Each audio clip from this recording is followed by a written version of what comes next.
নমস্কাৰ কৰিবলৈ একো কাম নাছিল সেইকাৰণে খোজকাঢ়ি কাঢ়ি অকণমান ওলাই আহিলোঁ তো ভিডিঅ'টো বনালোঁ কথাটো হ'ল যে খোজকঢ়াটো এটা বহুত ভাল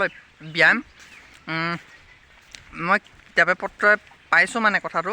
যে কোনোবা মানুহ যদি বহুত ষ্ট্ৰেছত থাকে তেতিয়া তাৰ পৰা বাচিবলৈ একমাত্ৰ উপায়টো হৈছে খোজকঢ়া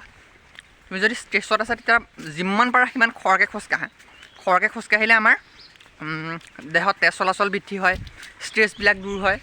বহুত সুবিধা আছে মানে আৰু গ্ৰীক দেশত এটা ছিষ্টেম আছিলে আগতে গ্ৰীক দেশত মানে যিসকল শিক্ষক আছিলে শিক্ষকসকলে ছাত্ৰ ছাত্ৰীক মানে কিবা কথা শিকাবলৈ বহি লৈ কোনো শিক্ষা দিয়া নাছিলে তাত দৌৰাই বা খোজকাঢ়ি কাঢ়ি তাত শিক্ষা দিয়াৰ এটা ব্যৱস্থা প্ৰচলন আছিলে গ্ৰীক দেশত আৰু আমাৰ এজন অসমীয়া সাহিত্যিক হেমচন্দ্ৰ বৰুৱাৰ ওচৰলৈ যেতিয়া কোনোবা ছাত্ৰ ছাত্ৰী শিকিবলৈ গৈছিলে কিবা কথা তেতিয়া হেমচন্দ্ৰ বৰুৱাই প্ৰথমতে শাক পাচলিত কোৰ মাৰিবলৈ লগাইছিলে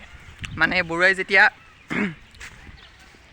পাচলিত কিবা কাম কৰি থাকোঁতে যেতিয়া কোনোবা এজন ছাত্ৰ গৈছিলে কিবা শিকিবলৈ তেতিয়া প্ৰথমতে কোৰ মাৰিবলৈ লগাইছিলে তাৰপিছতহে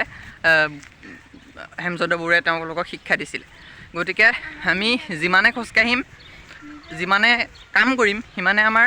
তেজ চলাচল বৃদ্ধি হ'ব ষ্ট্ৰেছ নাইকিয়া হ'ব আৰু বহুত লাভালাভ আছে মানে খোজকঢ়াৰ তো সেইকাৰণে চবেই খোজকাঢ়িব লাগে তো এইটোৱে আছিলে ভিডিঅ'টো ধন্যবাদ